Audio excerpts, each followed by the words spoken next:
السلام ورحمۃ اللہ وبرکاتہ شیخ۔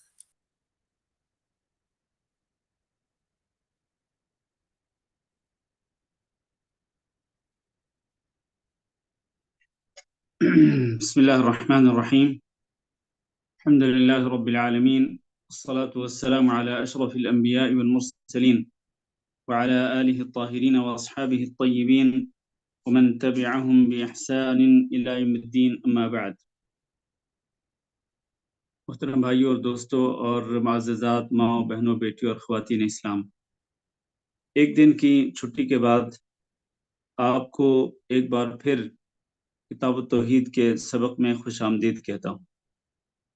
کتاب التوحید میں ہم توحید کے مسائل پڑھ رہے ہیں اور توحید کے خلاف جو چیزیں ہیں ہم ان کے بارے میں علم حاصل کر رہے ہیں تاکہ ہم ان چیزوں سے بچ سکیں اور ہمارا عقیدہ توحید جو ہے وہ شرک کی ملاوٹوں سے، شرک کی غلاظتوں سے پاک رہے۔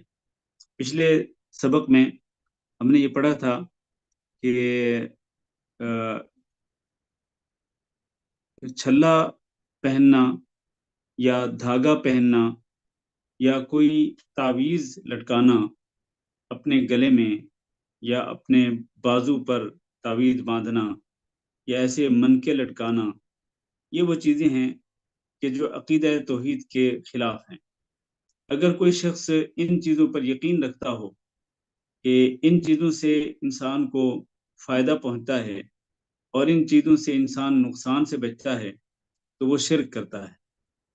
تو اس لیے امام محمد بن عبد الوہاب رحمہ اللہ نے کتاب التوحید میں یہ باب باندھ کر ثابت کیا ہے کہ یہ چیزیں توحید کے خلاف ہیں، تو لہذا ان چیزوں سے توحید کے ماننے والوں کو بچنا چاہیے۔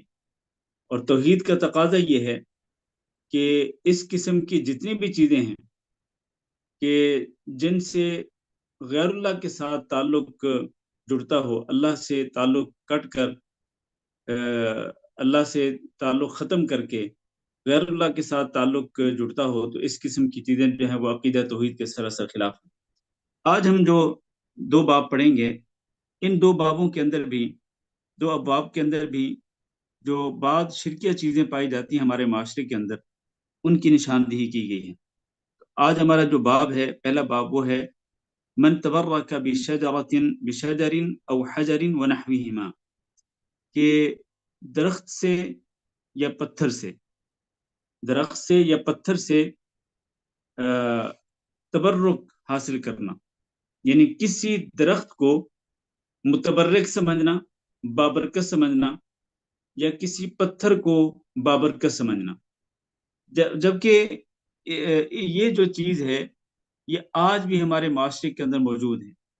چنانچہ لوگ کسی درخت کو بابرکت سمجھ کر وہاں پر جا کر درخت کے اوپر دھاگے لٹکاتے ہیں، کپڑے لٹکاتے ہیں اور وہاں پر جا کر مختلف شرکیہ اعمال کرتے ہیں۔ اسی طرح کئی لوگ جو ہیں وہ بعض پتھروں کو بابرکت سمجھ کر وہاں پر جا کر مختلف شرکیہ اعمال کرتے ہیں۔ اس کی کیا حقیقت ہے؟ کسی درخت یا کسی پتھر یا ان جیسی دیگر چیزوں سے برکت حاصل کرنے کا جو عقیدہ ہے، اس کی کیا حیثیت ہے؟ ہم اس باب کے اندر اسی چیز کو پڑھیں گے باذن اللہ تعالی۔ اس میں امام محمد بن عبد الوہاب رحمہ اللہ نے جو پہلی آیت ذکر کی ہے وہ سورۃ النجم کی آیت ہے۔ اللہ تعالیٰ نے ارشاد فرمایا افرأیتم اللات والعزى ومناة الثالثة الأخرى، افرأیتم اللات والعزى ومناة الثالثة الأخرى۔ ان آیتوں کے اندر اللہ رب العزت نے مشرکین کے 3 بتوں کو ذکر کیا ہے۔ فرمایا آپ ان سے پوچھیں ذرا، افرأیتم اللات والعزى، کہ تمہارا کیا خیال ہے، تم کیا سمجھتے ہو لات، عزہ اور منات، ایک تیسرا بت جو ہے، یعنی پہلا اللات، دوسرا العزہ اور تیسرا منات، ان 3 بتوں کے بارے میں تم کیا سمجھتے ہو؟